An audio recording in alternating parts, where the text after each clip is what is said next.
This month's newsletter is so huge, it takes 2 episodes to tell it.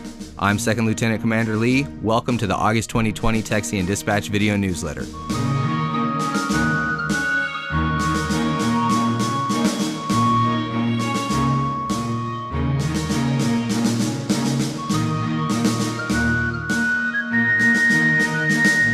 We are the Sons of Confederate Veterans, Alamo City Guards, Camp number 1325. Our mission is to honor our Confederate ancestors who fought to defend their homes and families during the great conflict known as the American Civil War between 1861 and 1865, to remember their struggles and sacrifices, and to ensure that their memories and the causes for which they fought are never forgotten.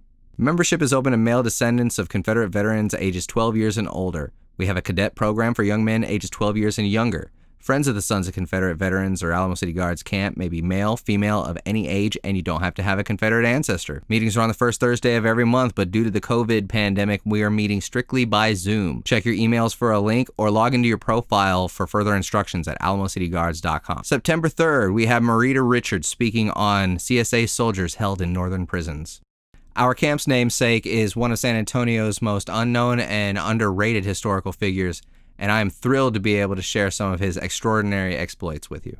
Captain William Edgar was born in Little Rock, Arkansas, March 5th, 1829, into a military family.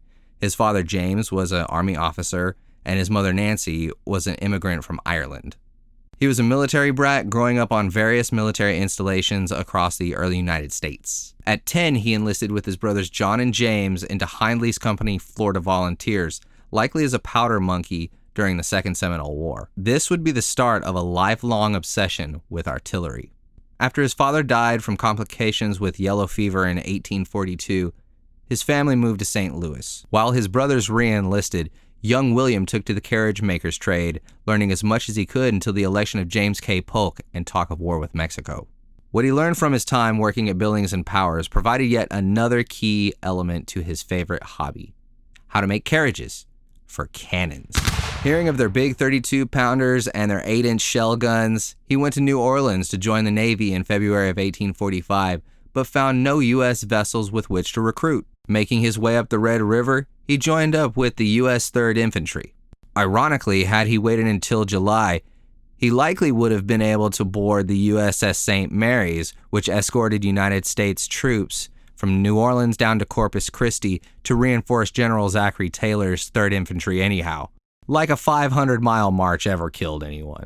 Under the command of Captain Jefferson Van Horn, the teenage sergeant took part in the construction of historic Fort Brown, originally named Fort Texas, fought in the Battle of Palo Alto and Resaca de Palma, which would be the last battle north of the Rio Grande, Contreras, Churubusco, and the Battle of Chapultepec, which is responsible for the opening verses of the United States Marine hymn.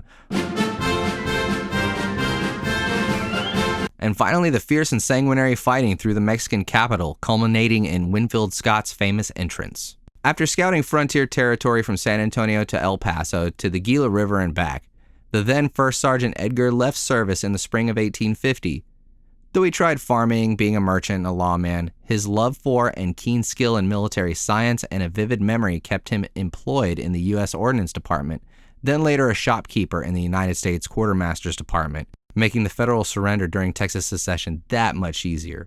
We all know how the Alamo City Guards got their name, but did you know when the secessionists marched into San Antonio, they were led by Captain Edgar's flag? Or how about that the Alamo City Guards flag was the first flag to fly over the Alamo during the first week of secession? I've heard that it said, when Robert E. Lee resigned his commission, it was in San Antonio, and Captain Edgar sent the letter. If you'd like to learn more about camp activities, the Alamo City Guards, or young William Edgar, download the Texian Dispatch newsletter at alamo-cityguards.com. Join us next time for Part 2, Captain William Edgar's Confederate Campaigns. See you next month, Alamo City Guards, and as always, let justice be done though the heavens fall.